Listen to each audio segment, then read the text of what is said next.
Hello សួស្តីទាំងអស់គ្នាស្ដីអ្នកគ្នា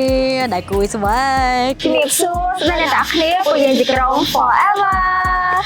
ចំណាំរំថ្ងៃនេះគឺផ្លែខុសពីរាល់ដងព្រោះដោយសារតែលើកនេះ TVC យើងមាន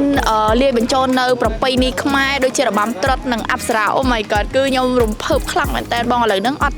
តបានដល់វគ្គឈុតក្រុងឈុតអប្សរាប៉ុន្តែឥឡូវនេះយើងដល់ឈុតរបាំត្រុដិវ៉ាវជំរាបសួរខ្ញុំបាទឈ្មោះលឹមសុនវណ្ណៈខ្ញុំពិតជាមានអារម្មណ៍សប្បាយរីករាយយ៉ាងខ្លាំងតែក្រុមហ៊ុនទូរស័ព្ទ Vivo បានឆ្លៀតយកនៅរបាំប្រពៃណីខ្មែរយកមកផ្សព្វផ្សាយ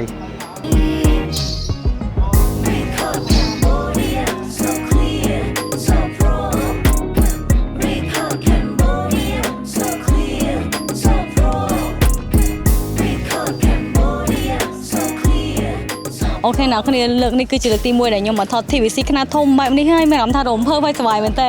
ទាំងរំភើបទាំងសប្បាយរៀងក្តៅតិចដែរប៉ុន្តែយើងសប្បាយជុំគ្នាអញ្ចឹងដោយសារតួលេងត្រូវគ្នាអញ្ចឹងណាហើយមានរបាំត្រុដិមានអីទៀតគឺលយមែនតើអ្នកគ្នាដោយសារយើងបានឃើញរបាំត្រុដិផ្ទាល់ផ្ទាល់ហើយនៅមុខយើងហ្មងហើយយើងបានថតលេងជាមួយទៀត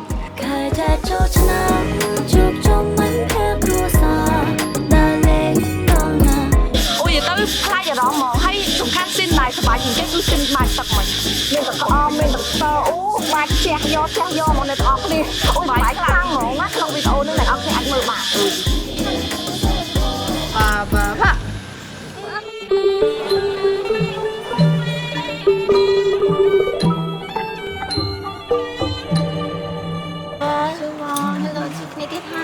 យកទៅគ្រូមួយជាសួរមានអារម្មណ៍មិនដែរអូនខ្ញុំស្មានចិត្តរំភើបរបស់លើកទី1ក្រុមឈុតអប្សរាតែឡើយមានតែបានស្លៀកអប្សរាយ៉ាងណាមិនស្អាតខ្លាំង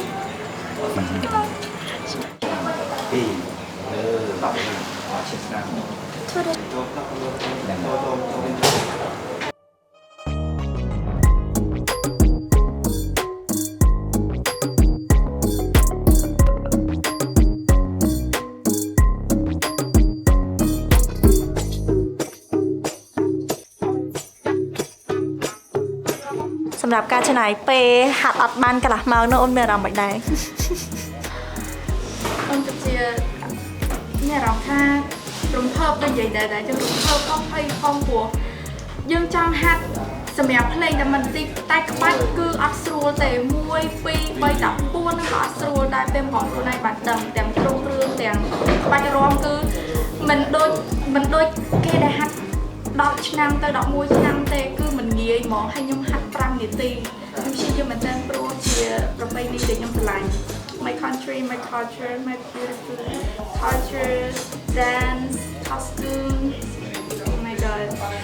ហើយក៏ខ្ញុំសូមតបផងដែរបើសិនជាមានកំហុសឆ្គងកន្លែងណាដោយអចេតនាដោយសារតែមិនមែនជាដោយសារតែខ្ញុំអត់មានបទពិសោធន៍ក្នុងការរំរបាំ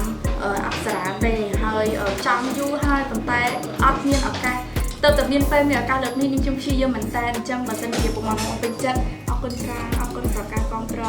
និងការឆ្លាញ់នៅសិល្បៈបុរាណខ្មែរយើងអរគុណរៀបលា